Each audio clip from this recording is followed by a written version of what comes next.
Good morning, this is Terry Allen. I consider myself a radical progressive, which is not a liberal, not a neoliberal, not a conservative, not a libertarian. It's something different. I listened to a video this morning. Kimberly Strassel, a journalist, obviously not so bright. She was giving a lecture in front of a class at Hillsdale College. I'm not sure if it's a university. Making fun and making laughter about socialism, and how horrible it is, how dangerous it is, how terrible, and that the younger people, students, are tending towards socialism. And then she gave some reasons why, which were very, very interesting, because that part of her speech was correct. She said that the reason that the young people are moving towards socialism is because of the conditions in the economy, the inequality, the economic injustice, the struggles that they are having paying for college, not being able to get proper health care, having dead-end jobs when they get out of college, or not being able to find a job in their field. The frustration of having to live with your parents.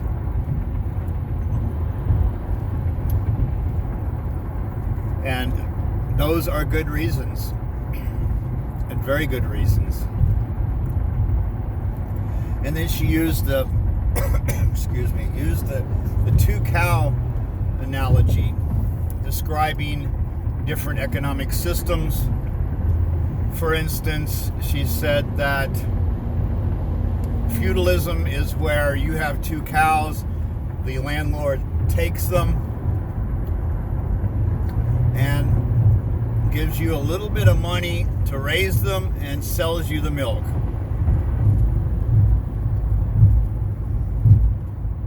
Dictatorship is that the dictator takes the two cows and shoots you.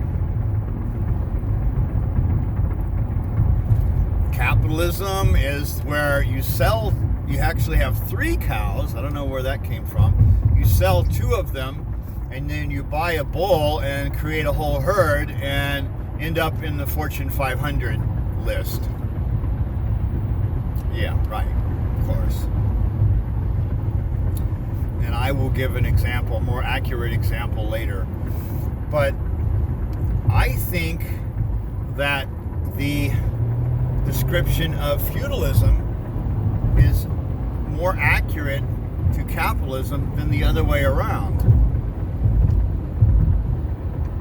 Because how do you get the cows in the first place? And then you've got some people that have billions of cows and you have none, and you're starving to death, and you have no home, and you're living on the streets. Dying on the streets. That's capitalism. And what that is unregulated, free trade, laissez-faire,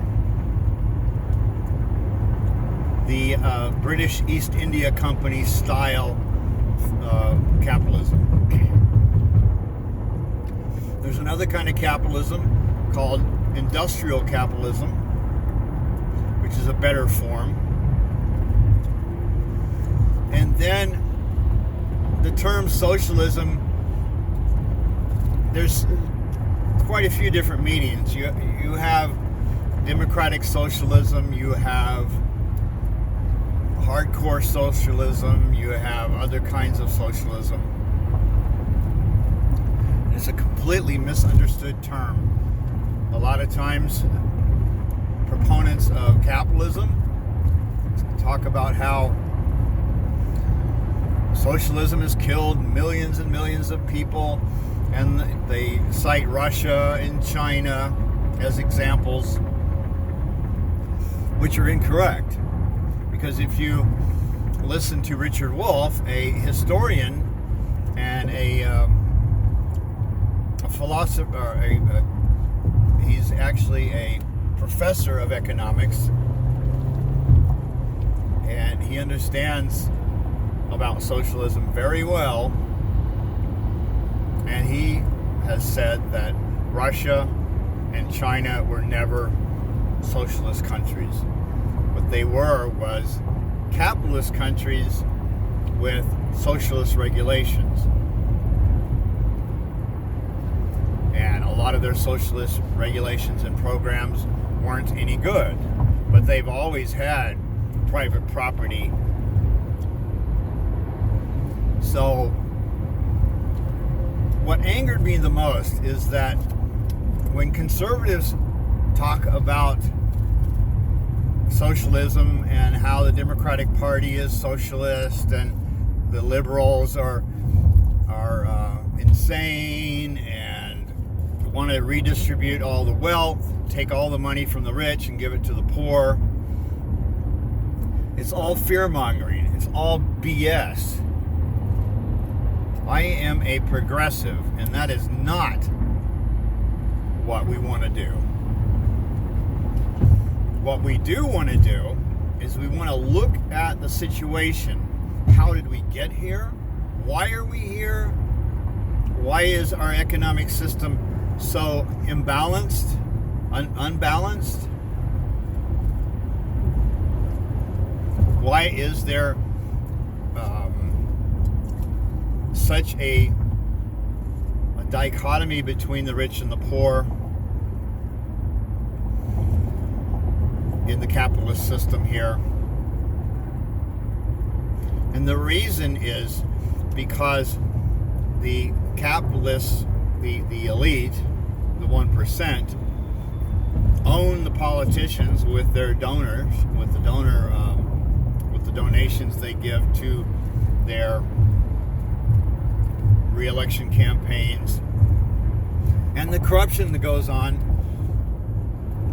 for people like Hillary Clinton and Joe Biden, and I can name others. This corruption is rampant in Washington, D.C. But what it ends up doing is it allows the 1% to write the rules, to write the legislation, to pass the tax cuts for the wealthy, to make sure that we have no public option for health care, to make sure that students are paying for their loans forever, for their school loans, to make sure that nothing is done for the homeless, to try and prevent a minimum wage from being raised. It's all disgusting what goes on. And that's one of the main reasons why we are in the situation that we are in.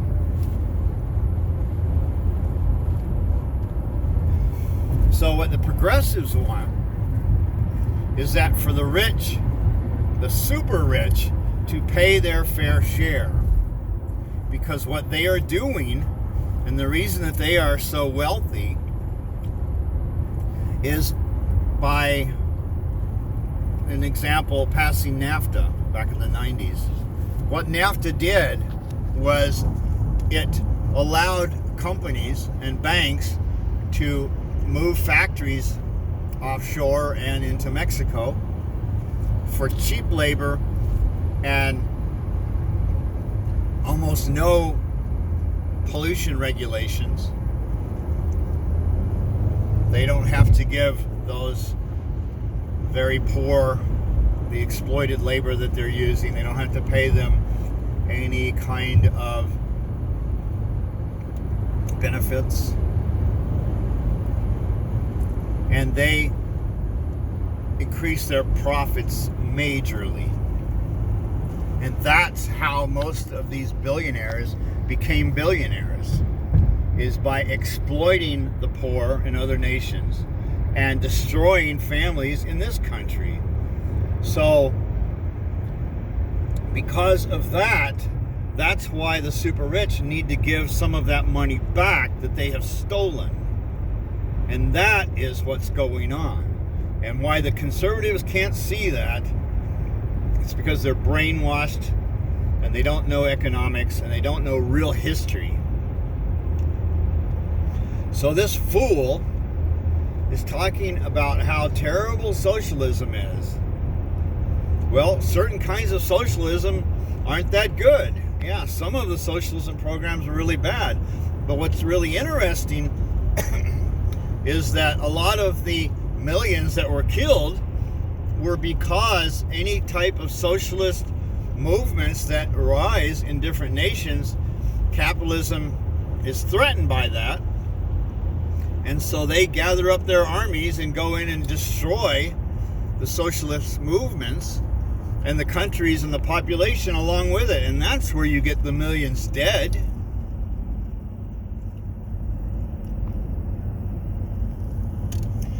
So what we need to look at specifically is some of the proposals that Bernie Sanders made. It is true that healthcare should be a right, and that the capitalists should not be making billions of dollars of profit off of the sickness of the population, the diseases and the illnesses, the suffering. As Bernie Sanders said, we're one of the only developed nations in the world that doesn't have a public option, that doesn't have socialized medicine. You talk to different countries. I was in Norway for about 3 weeks, and I got a chance to speak with a lot of the employees at the company where I was at, and I didn't hear one negative thing about socialism as far as their education and their healthcare programs and the higher taxes. The only complaint that I got was that the import tax for automobiles is very high. And there should be something done about that because Norway doesn't manufacture their own vehicles.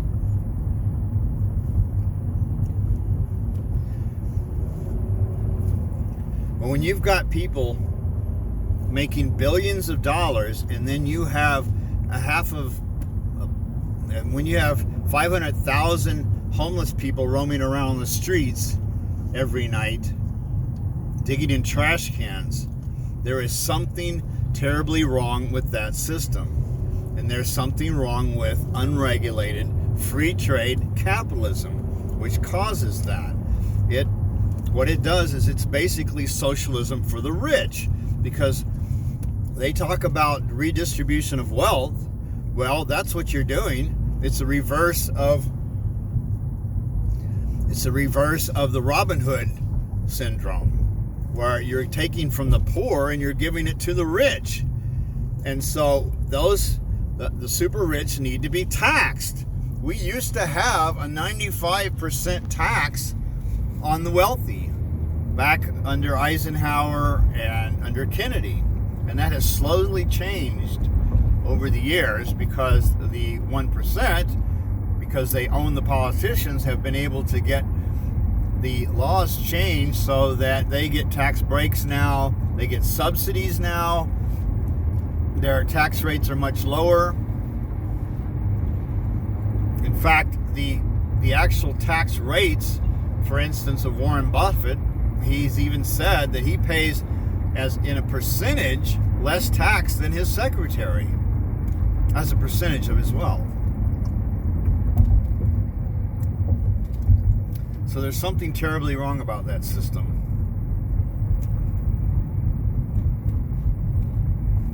So what progressives are proposing is that we have a Medicare for all system, and I would like to see it in a form of Kaiser Permanente, because I have Kaiser and I really like the doctors in the hospitals. I don't like the insurance companies. I had a couple of different insurance companies before that, and they were horrible. All they did was try to prevent me from getting anything done. They didn't have a problem taking my premiums and charging me co-pays.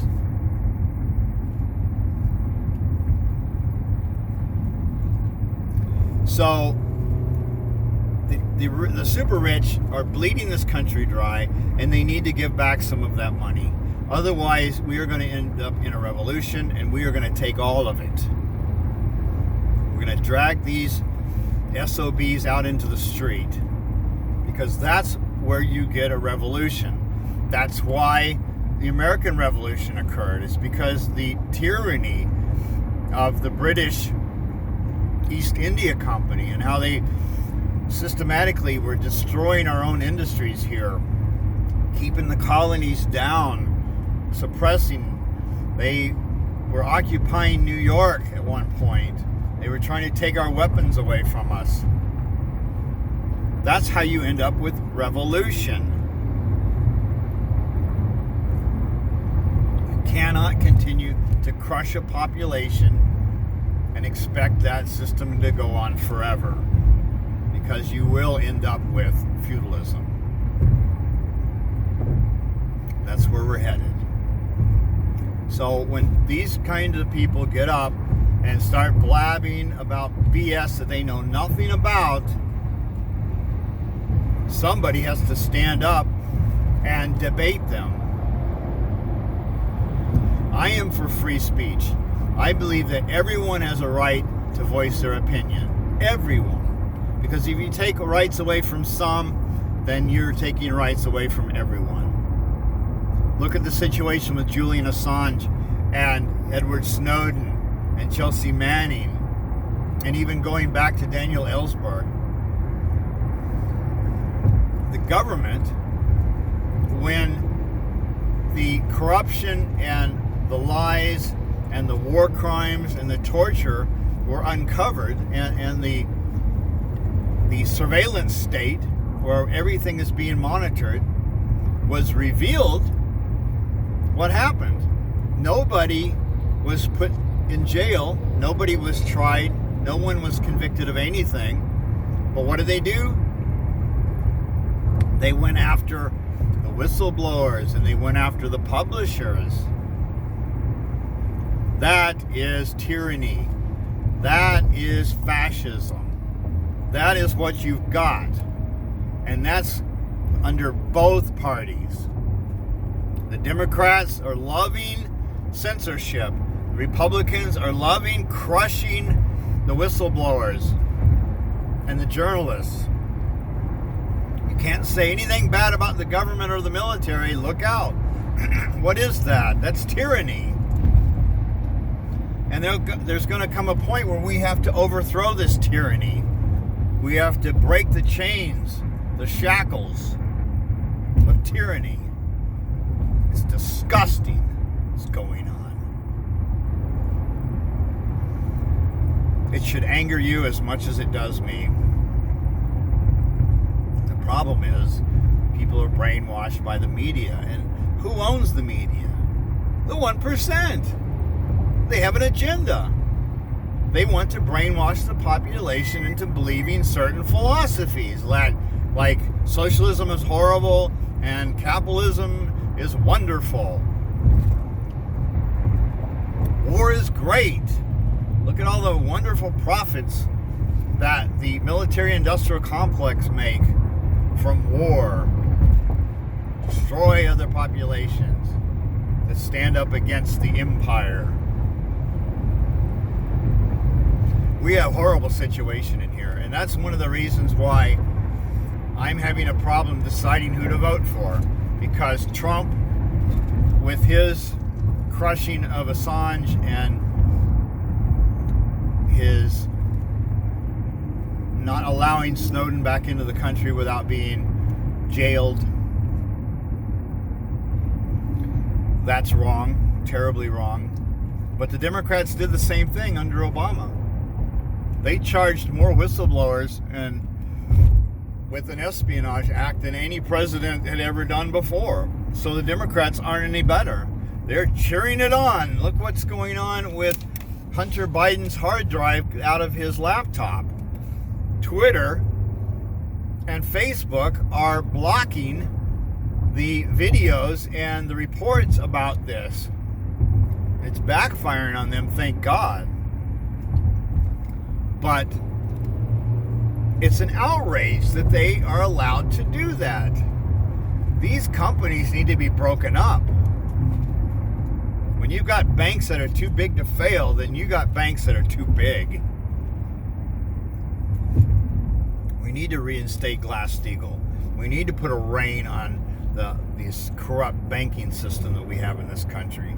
We need to put a rein on how many billions and billions of dollars these scumbags can suck out of the economy.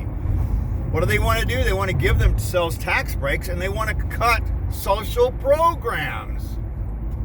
Look what they do. Oh, we got deficits. Yeah, of course we have deficits. Why do we have deficits? Because we give so much money away to the banks to bail them out, because we have endless wars. We spend trillions of dollars on war,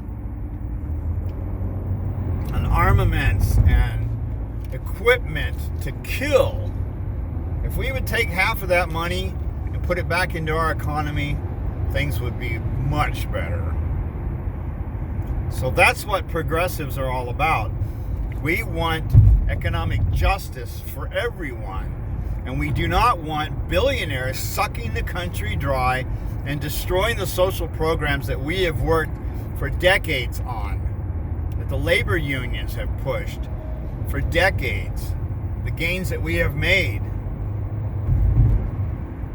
So I haven't decided yet who's the lesser of two evils at this point. It's disgusting, both sides. We do need a third party. It's not going to happen soon enough.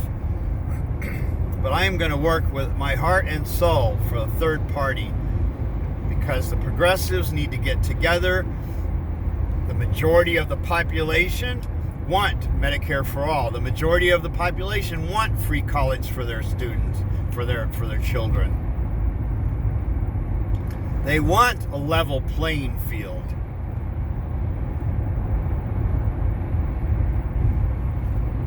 So that's what it's all about, my friends and family. We should be outraged at what's going on. We need to sweep this government away and start over. So that's my rant for today. I always get pissed off in the morning, and then I have to do a video from my car on my way to work. All right, well, have a good day. This is Terry Allen, Radical Progressive. Tuesday, October 27th, 2020. Have a great day.